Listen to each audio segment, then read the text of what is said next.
They think everyone who comes home has problems, and then they don't even fully understand what goes on over there, that how horrific war actually is. Even though you have all this media embedded, it can't capture the raw emotions that these guys are feeling, and they can't even show all the graphic details that guys are living day to day.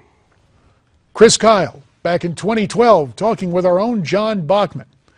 Now the late Chris Kyle, we know him as the American Sniper, and of course he was killed 2 years ago trying to help a fellow vet with what is reported to be post-traumatic stress disorder. Thanks very much for joining us here on America's Forum. And of course, the Chris Kyle story typifies a challenge. A lot of veterans have spoken out what it's like to be in active combat and what it's like for them to come back home and try to adapt to civilian life once again. And to go further in depth on this story about helping returning service members, we're very pleased to be joined by Navy SEAL Lieutenant Commander Hector Delgado, who is here at the anchor desk, and also from the Navy SEAL Museum, Rebecca Williams. To you both, welcome here to America's Forum. And there's a big event coming off in Palm Beach, Florida in a couple of weeks. But let me turn first to you, Hector, American Sniper. Did you see the film? How accurate is that a portrayal of what Navy SEALs endure? I did see the film, and I also had an opportunity to serve with Chris in 2006 on that 4th deployment. So unfortunately, we also lost Mike Mansour, Mark Lee, and Ryan.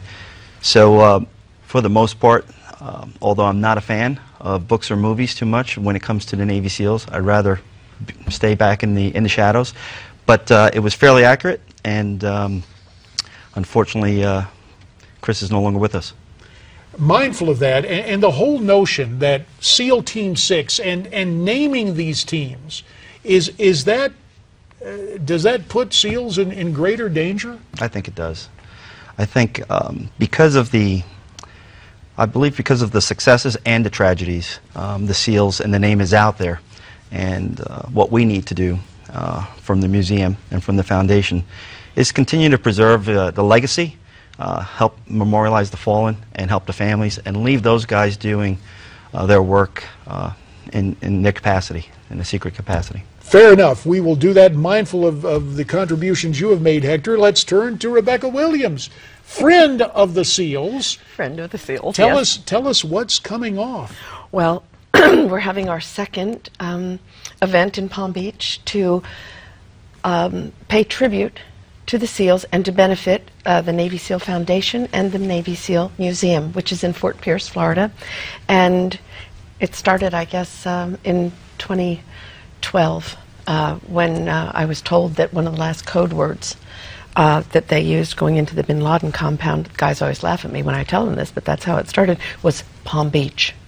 And I said, wow, really? And so that's how I thought that deserved a response from our community. So well, that's how we got involved. That really is something. The words Palm Beach, and translating that as code to the reality of what will come off in Palm Beach. We saw the website while you were speaking, Rebecca.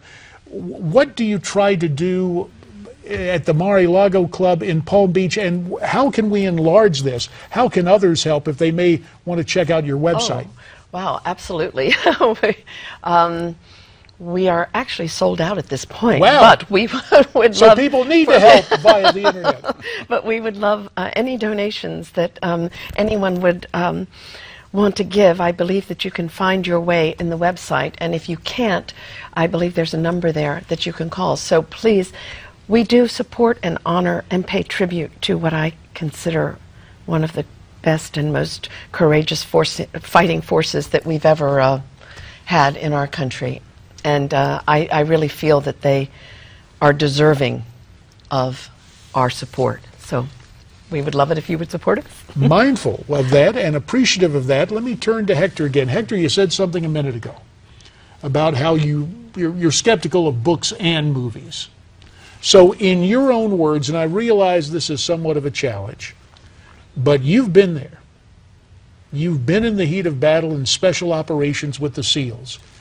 What can you convey to us? What should we keep in mind when we think about members of the SEALs and other special forces?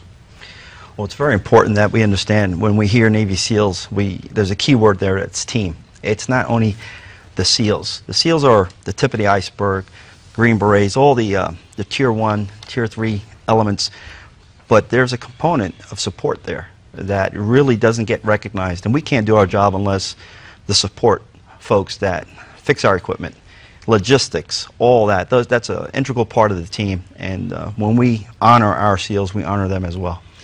2 minutes and 30 seconds, and we would expect a warrior with the kind of training who understands what has to happen to credit the entire team.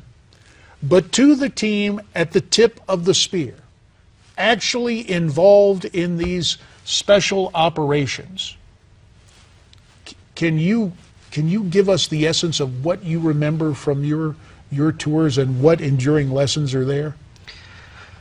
I believe we have a never quit attitude. We find a way to get the mission done, and we never forget each other. We never forget our families, of course. And to us, it's just another job. It's just another day. The training that we get teaches us to think that way, and it's not the glory, it's the deed. Well, it's interesting that training can help you be familiar saying it's just another day, but obviously, Rebecca, this is not just another group. And so the museum exists here in Florida. Yes. A few more words about that museum. Well, the museum is the legacy and the history of the SEALs. And you know, we do this event to benefit both the museum and the foundation, and the reason for that is that the foundation does a lot to take care of the families. The museum also does that with their Trident House, which is a very important part of the museum, but it also is a place that has a memorial wall. It has the history of the teams from when they started as frogmen all the way. It is fascinating, and it has things like the Maersk, the lifeboat from the Maersk.